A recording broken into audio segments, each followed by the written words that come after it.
सम्माननीय विचारक मंडली एठारे उपस्थित हुआ शिक्षक शिक्षयित्री वृंद मोर प्रतियोगी भाई भौणी माने एवं मोर छोट बड़ भाई भौणी माने मु आज एठारे आधुनिक शिक्षा पद्धति बनाम पुरातन शिक्षा पद्धति उपर किछि वक्तव्य कहबाक सुजोग पाइ पारु निजको धन्य मने करूछि।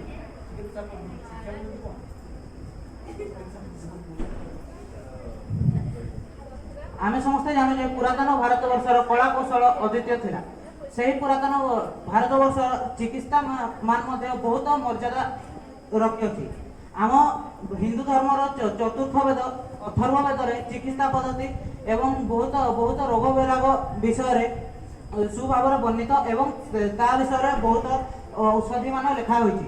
पुरातन जुगर मुनि ऋषि माने एवं पुरातन जुगर वैद्य माने बहुत सारा चेरमूली एवं बहुत प्राकृतिक औषध मानक जो लोक मानक उपचार करी सही कालर प्राकृतिक जिनसर केवल व्यवहार करी लोक मानक उपचार करुथिले एवं सही समय रे ताहा थिला अद्वितीय। कारण जो समय कि जो समय बाहर देश मान बहुत कम ज्ञानी थिले से वर्ष आम देश भारत वर्षर अस्त्रोपचार विभिन्न प्रकार विधि अर्थात आम जहाँ इंग्लिश ऑपरेशन बोली कहूजे से तार चक्षु ऑपरेशन एपरि बहुत सारा विधि वर्णित होइतला।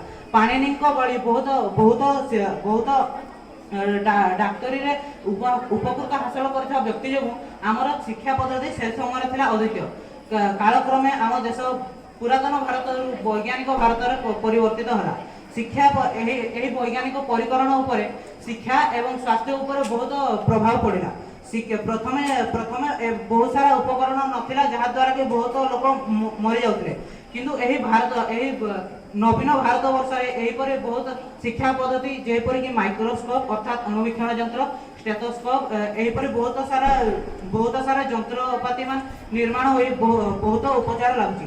आजिकाली छोट छोट ज्वर खास थंडारू आरंभ करी बड़ बड़ रोग जेपरि कि कैंसर एवं कैंसर जख्मा पर बहुत सारा रोगर उपचार होई पारुची। एहा दथिला दुई पक्षर संक्षिप्त विवरणी एवं मु दुई पक्षर आ किछि कहबाक चाहिबी। प्रथमे लोक माने शिक्षा पद्धति विषय एते सब जानि नथिले तेणु से गुणी गारेडी उपरे बेसी विश्वास करुथिले एवं से वैद्य मान पाखक जीवा अपेक्षा गुणी गाड़ी पशि लोक मैंने बहुत मृत्युवरण करुଥିଲେ एवं से काल शिक्षा पद्धति एते विकसित होई नथिला। कारण वैद्य मैंने बहुत दूर दूर दूरांतर रोते जहाँ द्वारा कि पाख आखर गाँव लोक मैंने केवल चिकित्सा पाई पारुଥିଲେ एवं दूर गाँव लोक मैंने पाखक आसला बेलू किए किए मरी जाती तो किए केतबेले भल से चिकित्सा पाई पारती ना किंतु आजिकल देखो आजिकल चारिआडे सरकार जो मेडिकल फैसिलिटी अवेलेबल अच्छी लोक मैंने दूर दूरांतर आसवा दरकार पड़ना एरिया अंचल डाक्तरखाना निर्मित होती से डाक्तरखाना से चिकित्सा पाई पारुछन्ति। पुरातन काल में समस्ते व्यवहार करुथिले प्राकृतिक औषध किंतु आजिकल रसायन एवं बहुत बहुत केमिकल जो बहुत एहिपरि औषध मान बना जाउछि जहाँ आम देहर मध्य प्रभाव पकाउछि तेणु एटार गोटे विपरीत पॉइंट। किंतु पुरातन काल में प्राकृतिक औषध जहाँकि आम देह को किसी हानि पहुँचाऊ नथिला।